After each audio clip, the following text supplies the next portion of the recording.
Hi, here's my May Glossy box reveal for you.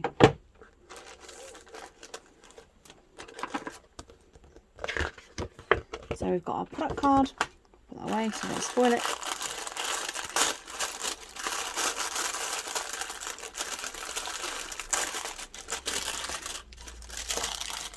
So what have we got? We have got a Sophie and Mabel eyeshadow quad.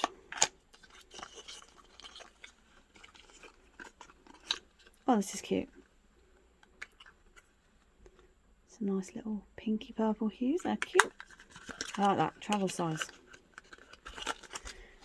And we have got antioxidant eye contour cream,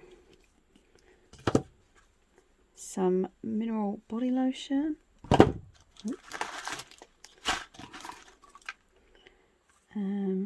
what is this? Oh, it is blush. It looks like it's a liquid blush. Let's give that a go.